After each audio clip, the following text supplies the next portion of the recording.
What's up, everyone? Freaky Friday here at Cork Stats, powered by the Mayo Media Net here on YouTube and presented by Jock Market. Download the daily fantasy app. They're going to match the first $100 using the promo code MMN. Download that bad boy for free. If it's free, it's for me. It's the big dude with the big mouth from the Big Apple, Big Johnny Stud, coming to you worldwide from Brooklyn, New York, as always, coming out the chair, as always, to bring you this, the fastest show in MLB, absolutely anywhere. Tell your friends, and you can take that one to the bank. Please rate, review, and subscribe to the audio pod, and I'm going to ask for a like as soon as I earn it in a few minutes. You know, that stuff really matters on YouTube, as silly as it sounds. Think about that. We're judging each other by cartoon thumbs. Hey, how many cartoon thumbs are you worth? Well, I'll tell you what, you people are really stepping up, and I see it. That like number really going up. It really does mean the world. It's insane. It really is. It's crazy. All right, let's get into it, everyone. Doing the thing that we do, me, you, the Cork Stats crew, and the three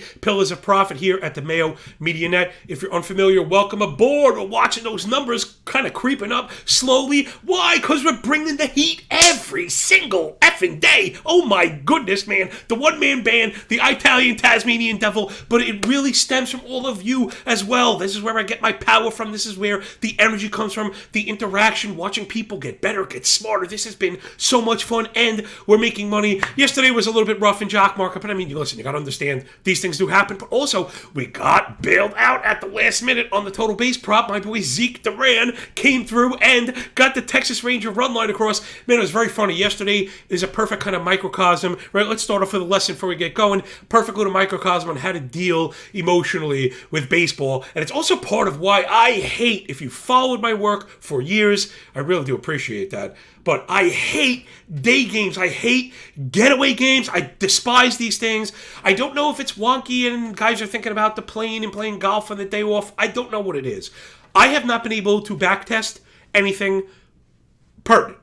I've even went and reached out to Derek Hardy. Specifically, I remember reaching out to Derek early on in my career and asking him if he had anything day versus night, because I always seem to get crushed during the day. I would look at my own results, and they were poor during the day. Now, that's not good enough to make a determination, but I would stay away from those, figure save myself some work, really focus on the main slates, and I kind of took off from there. So yesterday we got crushed in Toronto. It was just about as bad as Gaussman looked. Gaussman looked like the gas can of old. They got smoked by the Orioles, you know, looking really depressing and all that stuff, and then it was going poorly after that. San Diego, who scored, Luke Voigt was very poor, so it was like down in the dumps. You get ready to take your L for the day, which again happens, and always why risk management at the fore, why we're able to succeed betting baseball every day for years at a time. You know, if you don't think that there are stretches of being bad, even very bad, that you just can't believe it, then you're wrong. You haven't been doing this long enough, right? Your expectations are probably a bit skewed. Over the long term, we expect to win. Let's make no mistake, but that's why we're doing the work we do here. Let's get up into the thing before the weekend.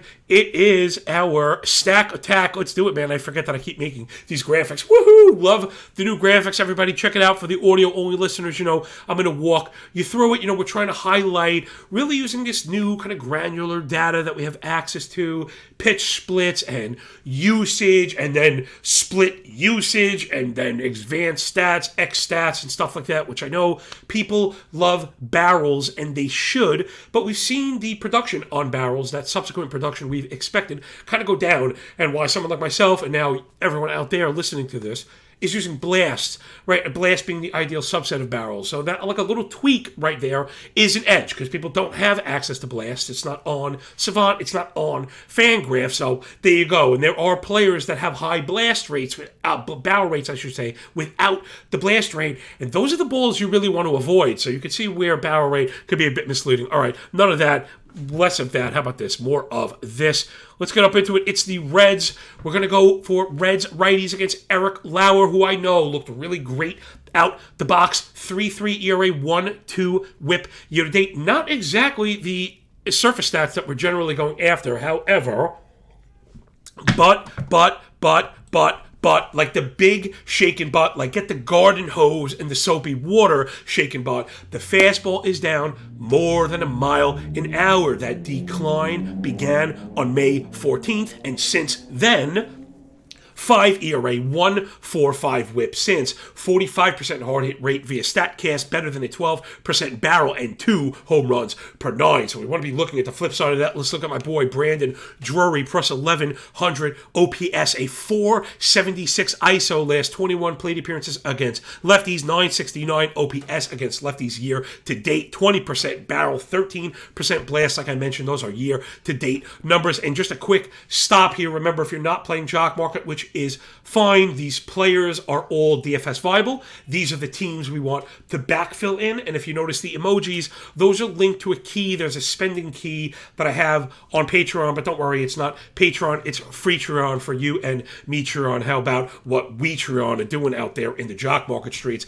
And it's really just a high, medium, low setting. We don't like to pay more than 666 for anybody, right? That evil number kind of being a good point of, you can have them. You could just have them. With the $25 top return, it really kind of caps possibility to be the top player on the board. Remember, we mentioned players hitting home runs and not returning a profit. Where in DFS, a home run returns a profit. So remember how price plays into this and the inherent leverage found in Jock Market. What I mean is, if a price is low, it means demand is low. If price is high, it's because people want it, and that's when it's easier to let it go. So again, the reason why people like this, the reason why you out there are much smarter than the average bear, because you're thinking about these things and understand things are not as binary as they used to be, and as formats continue to change and our ability to get edge in different formats and highlighting that begins to change. That's exactly what we're going to do, right? So, and again, if you met, man, very cool. I have it pinned to my Twitter handle at MLB Moving AVG on the Bird app, yo.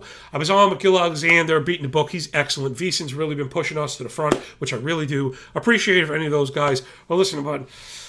Man, we're talking about the back and forth with books. They're not posting these props. I have actually been hearing from people that are a bit known in the business, and from what I understand, they're waiting to find out what happens on this show first. These books are not posting props. None of our games are even out yet, okay? They're not even out yet. It's you're going to have to keep your head on a swivel. Again, it's funny. This is the next wave. Look out for the 2.5 total bases. The half bases is really a lot of back and forth. That's why you got to follow on Twitter and that Patreon page. Again, it's free just to keep up with it as the day changes, lineups, weather, and the like. Props are coming out really right now. That's the heart of the work right now. There's another one on the Reds we got highlighted by the hitter model. It's Kyle Farmer, killing lefties year to date, 58 plate appearances, 385 BA, 1200 OPS, 11 extra base hits on the season, and a 16% barrel rate versus lefties year to date. The one thing I did want to mention before that I got tangented off my tangent was when we mentioned total base props, we really want to be looking at ISO. ISO, very important, remember, is a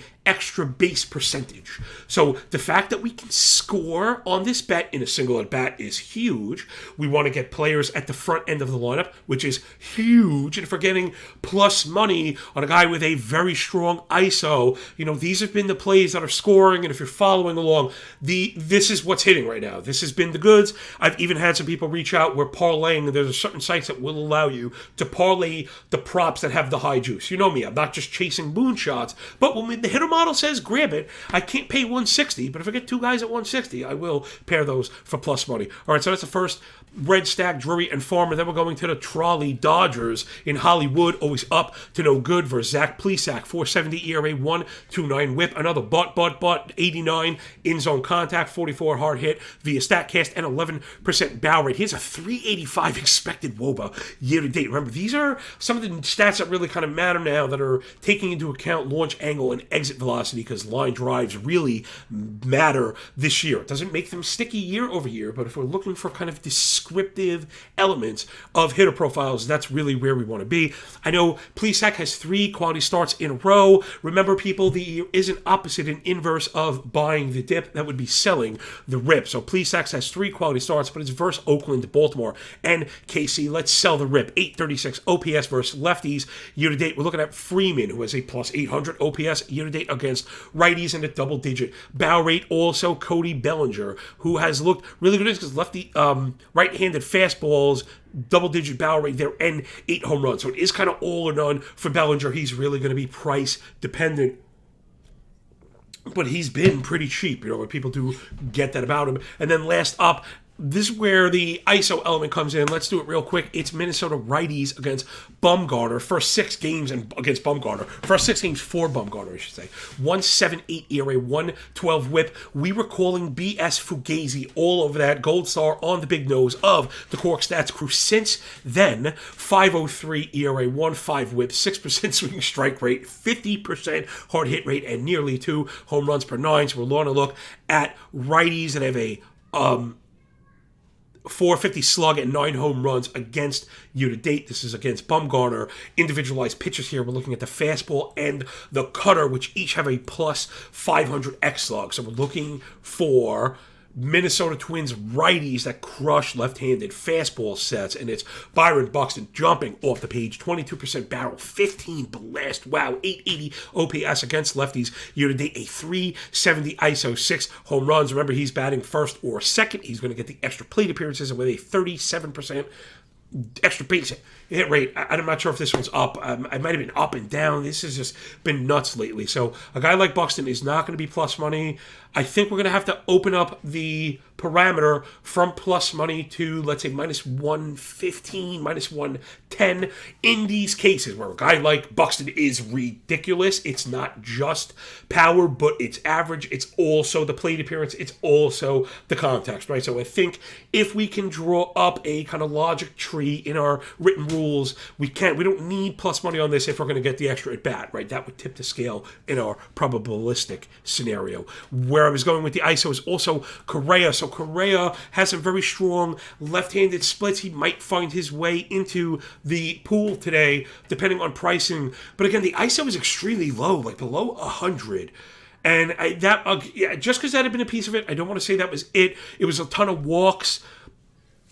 Also pushing the OPS, right, which has on base incorporated. Walks are not going to do it for us, right? So we want more aggressive style, which Buxton really does. So it's Drury and Farmer, Reds righties, Freeman, Bellinger, Dodger lefties. Might be Lux even, right? If Lux is really cheap today. Remember, I don't want to surprise people when they see my sheet if you see players that are not there, and Buxton to go all the way. All right, let's get up into some fantasy stuff. I'm going to be honest, I'm just here or there a bit on fantasy. There's too much to do the whole weekend. That was not working, so we're not going to do that. I think I want to stick with things that I think can help people, right? What I do is that we're doing this really condensed kind of 115 EV off the crack of the bat.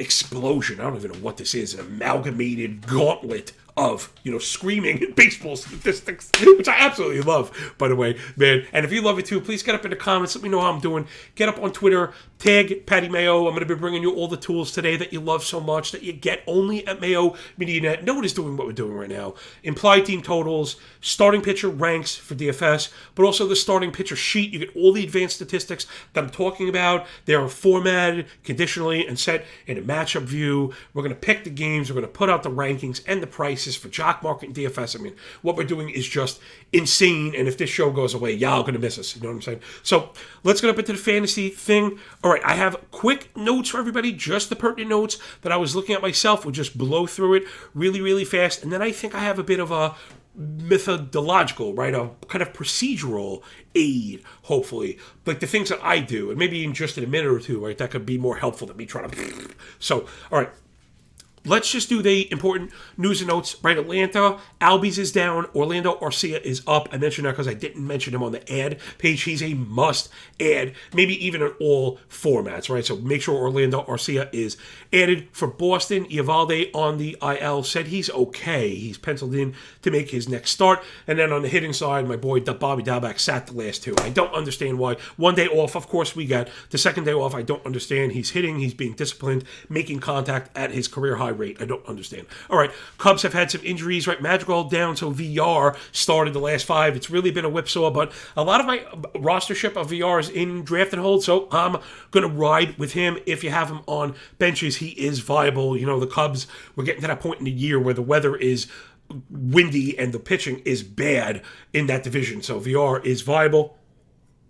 Cincinnati Reds, Jonathan India is back. Love the way he helps the other ancillary pieces, right? Drury and Farmer getting a boost when pitchers have to worry about India and Votto. Don't look now. The Reds are a viable offense.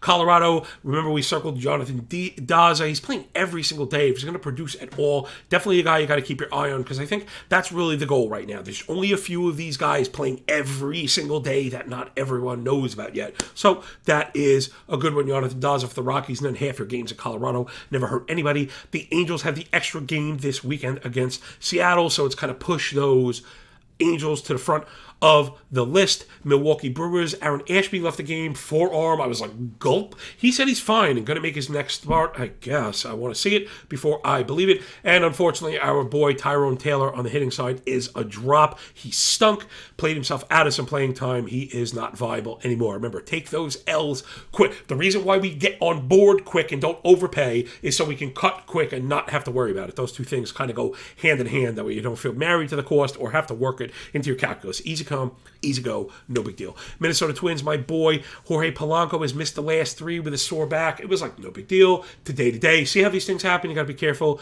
with the coach speak. Dr. Dave looking at you. Love the analysis on the injury stuff. I really do. I don't care. He's true. He's the first person to call out. If you're familiar, follow Dave McDonald. He's on with Justin Mason, Friends of Fantasy Baseball, Friends of Fantasy Benefits Baseball Pod. And also Rotosaurus, my boy Jake. I wish they'd get out there more often. But Dave, you know what? Agree or not, he's going to give you at least a side of injury analysis that maybe you're not familiar with. The first person to say, BS, because people often say, oh, but they said he's okay. Well, okay, turn to day-to-day, and if you roll them out there, he's out now and might be on the IL, and who knows, could be worse than that. For the Mets, unfortunately, Tyler McGill, if you didn't see, he's down again. It was so exciting to put him back into lineups, and now it would be so depressing to get him out. Right shoulder, that's a concern. He already had right bicep. This could be the end of the season. I don't mean to do that yet. Don't rage drop him just yet, but listen, let's be realistic. To Philadelphia, really disappointing and a bit of a surprise. Bryson Stott has sat 2 of the last 3. Now, granted, they were all against lefties, so maybe that has something to do with it. For Hiram Munoz, who will hit a home run, of course. So, this has been a thing for us all year. Whenever our guys sit, whoever gets called up just seems to produce. So keep an eye on that. Stott, who I did really like, and I love the post-hype. Then I love the post-hype, and he was producing.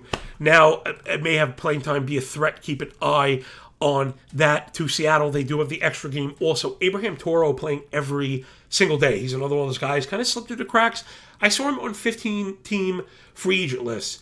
And man, I've just come to learn, if you see a hitter, anybody on a NFBC 15-team list, I want to be clear, it's not the main event. They are main event qualifiers, but also to qualify that, a lot of the people in there are main event players, and very good ones at that. These leagues are highly competitive, and they're not easy. I would caveat it with, because they're all or none, which I really like. They're $125 because I wanted to get into it. The difference is the overall, but listen, I'll worry about the overall. Let's worry about winning those leagues first. Another good piece of advice, people. So Stott was a bit of a disappointment. Toro playing every day. Another guy we really like for the Cardinals, Juan Yepez, has played himself out of an everyday role, which is really sad.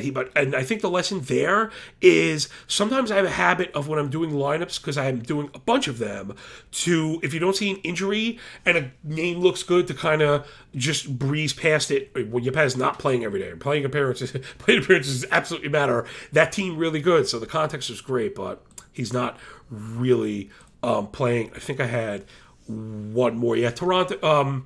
Leody Taveras playing the last 4 for Texas. That was another one of those guys. So it's Jonathan Daza, Abraham Toro, and Leody Taveras. As you go into this weekend, if you're desperate, those are guys that are playing. And Bo Bichette left the game. He said he's fine day to day, but again, you got to be careful. If you have the liberty of waiting until lineups are out, if he's not in the lineup again, it becomes tough. Losing a third of the games for the weekend can really hurt you. Let's get up into the betting side, which the parlay stuff has absolutely been brutal this year. But again, I think we've learned, again, in real time, lots of lessons today, why a parlay betting is not a plus EV. It's just what it is. There have been people who have made money, and so have I. I've posted wins over a year being smart with parlay betting. However, this is what happens, 2 out of 3 every single day. And then the times that you get down to the last game in the critical spot, you don't get it. And you feel like, oh, well, you're going to get the next one, and you don't get it. And you get the next one, and you don't get it. And now we're spending like 3.5 weeks where you just can't get a break.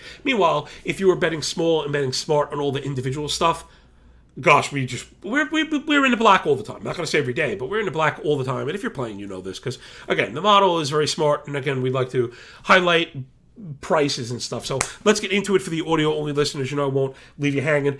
Let's get right into it. Detroit F5 money line.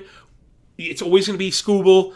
Very hard to look for Detroit to seal the deal. I know the offense is unpalatable, but Skubal has been great to Cincinnati and Hunter Green, and then to San Diego. But San Diego, if you notice, is going to be the cover. These are all F5s. They're becoming very hard to find in the morning, and if you find them in the morning, you got to hit them fast because they're moving. I think I like all of these as full games plays, maybe not the Tigers. They really have become very difficult to back, to look for a win.